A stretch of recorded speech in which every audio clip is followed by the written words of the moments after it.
Cortland Simmons with you here at the CS Racing Report, and you know what time it is? It's party time. It's show time for the Breeders' Cup World Thoroughbred Championships, and unfortunately, the timing couldn't be any worse for me to have these technical difficulties, so we're not coming to you in the most tremendous of high definition based on some, as I said, technical glitches, and so therefore, boys and girls, get your pens and pencils out and write down any of these picks, any picks that you think can be deemed effective in terms of your wagering options and choices that you'll make for the Breeders' Cup World Thoroughbred Championships. 14 races, 5 races, I believe, on day one, this November the 1st, which features the juvenile fillies and the juvenile colts on the dirt. But we're going to make a few sort of laser light picks in snap happy fashion here. I'm going to be straight up with you folks. I'm not really absolutely the connoisseur on some of these races. A lot of these 2-year-olds are shortening up. Some of these 2-year-olds have been maybe not up to the level at the highest degree in Europe, for example. Horses that maybe potentially were going to be stretched out were shortened up, and then of course these shorter Breeders' Cup races do become an option if you're training a horse on the turf the way that the Chad Browns and the Michael Makers and Todd Pletchers do. Then a lot of times a race like this may actually be a suitable fit, even though it's a big ask for horses just moving up the ladder. There have been some that have been stretched out that are now shortening up, but either way, the Breeders' Cup Juvenile Turf Sprint, that's going to be a 5 furlong dash, 5.5 furlongs. And one of the horses in here is Kimari. She is 7-2. She's one of the fillies in here, one of 3 out of Wesley Ward's barn. You know how great he is at getting these precocious 2-year-olds to run both domestically and in Europe. And she's very impressive, was very impressive at Keeneland. In addition to Belmont Park, Johnny Velasquez will have the mount at 7-2.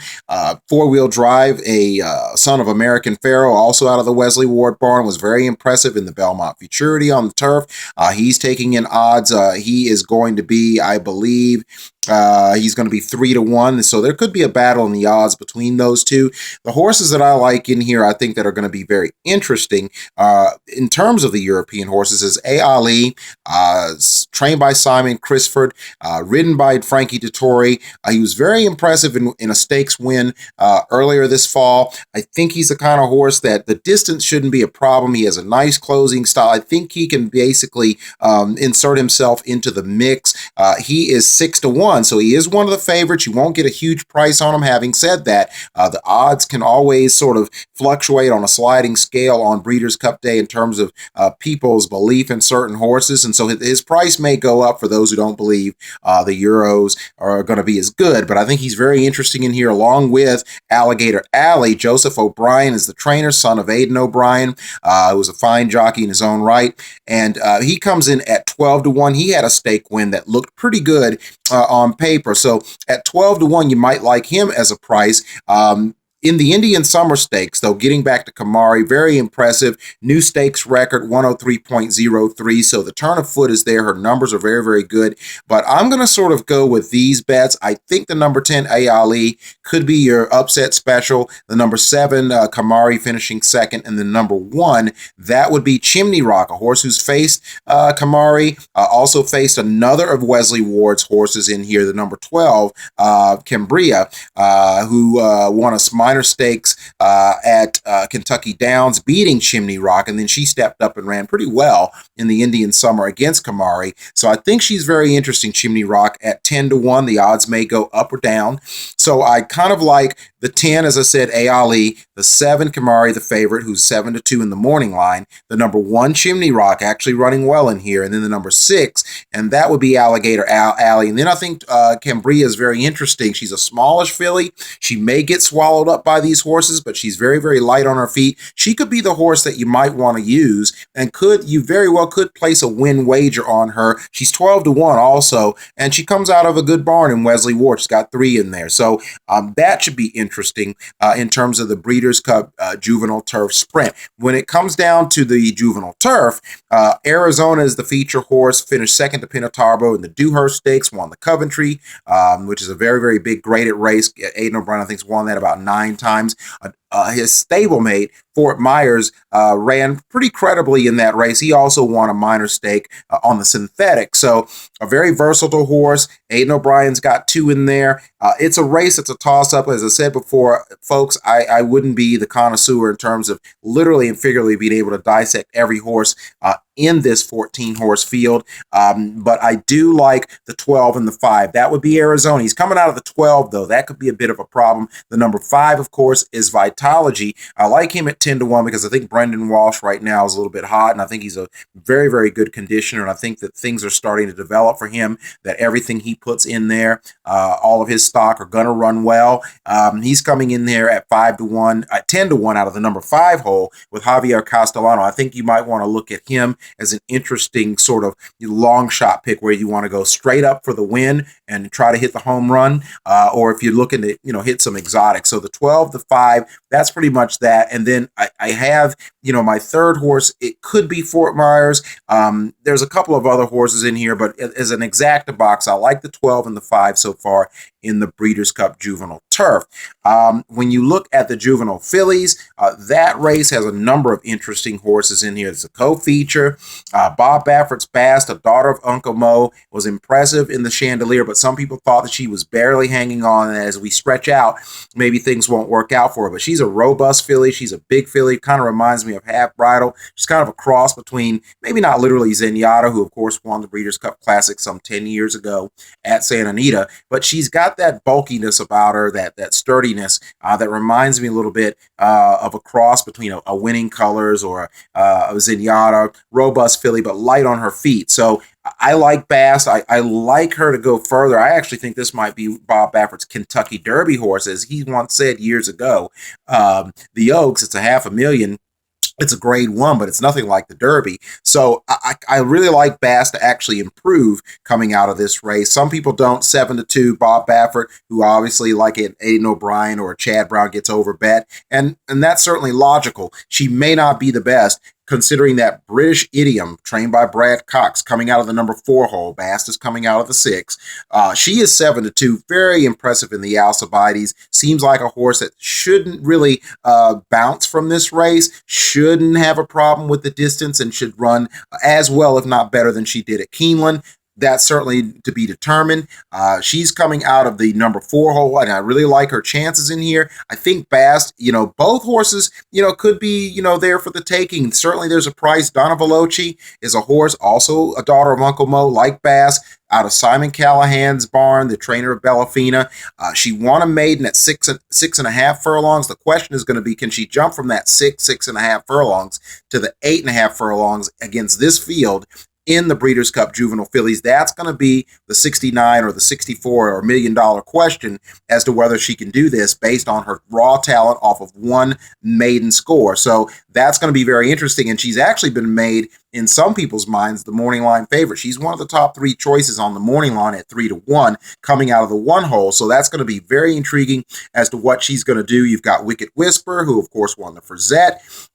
She ran incredibly torrid fractions on the lead, was able to hold on. My question is whether she can do that against these kind of horses, or is she going to be more fit to actually be able to reel off those kind of fractions and still finish? The suggestion is that she can't do that against these horses. She's going to have to be able to settle down, maybe even rate in this race. And if that's the case, she should be a contender in there out of the number 7 hole. Wicked Whisper at 7-2, kind of in a tie with the odds with British Idiom and BAST. They're all kind of like favorites, a tri-co-favorite situation. That should change, though, as we get closer to the post time. Comical, who was right there with BAST in the Chandelier, the major prep right there at Santa Anita, the major local tune-up, is 8-1.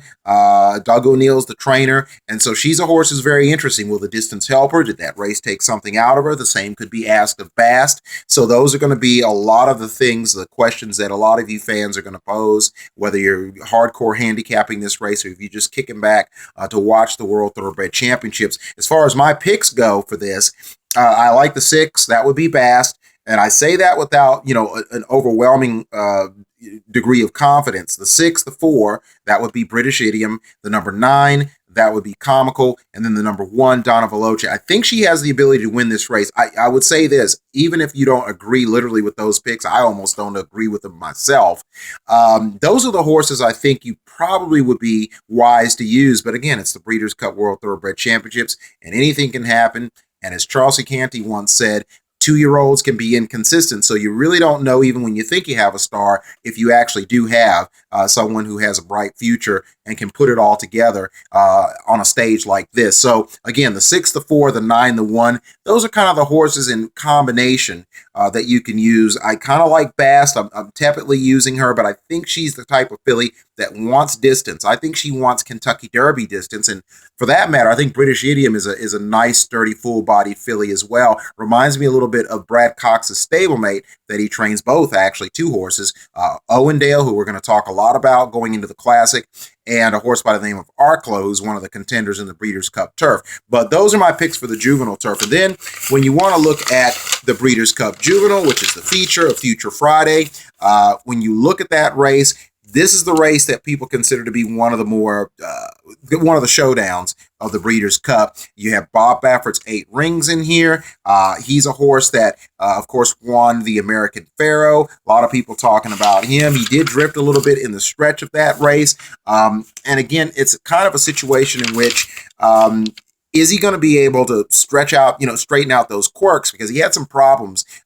He's had a couple incidents in his training run when he galloped out, he drifted out. So he obviously has a relationship with fans, whether it's a small group during workouts or, in front of big crowds on race day. He's going to have to get that straightened out, especially when you have a horse who's a potential freak in Dennis's Moment, who won a stake by over 19 lengths, has been very impressive. He's already had a win over the Churchill track, which we all know is the home of the Kentucky Derby at Churchill Downs for 2020. So if he can stay on the Derby path, if he runs the way a lot of people think that he's supposed to here, and a lot of people think he's a win bet, he's the surefire winner.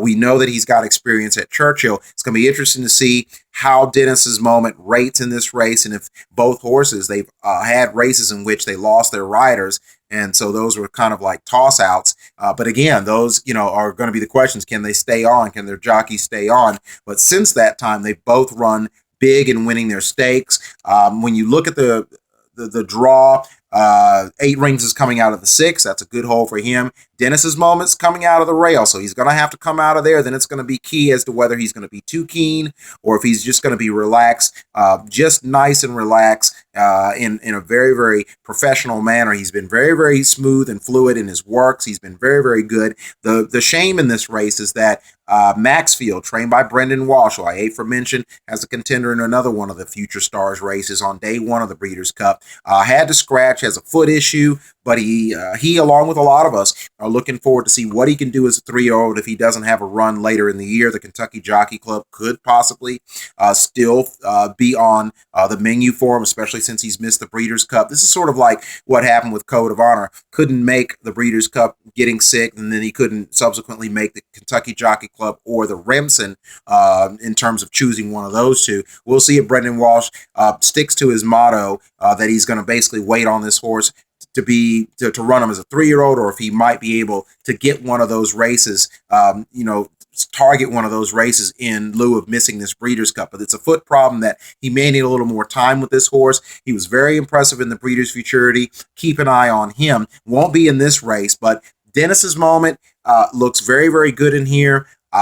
8 Rings also looks very good. You know how big a fan I am of Baffert, but again, even though he's by Empire Maker, how suited is he to the distance? Can he get his act straightened out? Can he deal with other opposing speed? Will he go out too fast and then empty out? Or is he going to be a horse that's going to improve off the American Pharoah? And so, Dennis's Moment, the number 1, the number 6 are kind of you can go either way with one of those 2 horses. Wrecking Crew was the runner-up in the Del Mar Futurity. I'm not sure if the added distance is going to help him, but I think he is a horse coming out of the number 2 for Peter Miller, who's had a lot of success in the Breeders' Cup, particularly at Santa Anita. He may be able, that added distance might help him in this race, but it looks to me like it is between 8 Rings and Dennis's Moment. Again, I think I think Wrecking Crew at 20-1 is a horse you can look at. And I'll tell you another horse that I like in here in your exotics. May even be a horse that you can use as an upset special or a third place, your show horse. That is Shoplifted. Steve Asmussen is the trainer.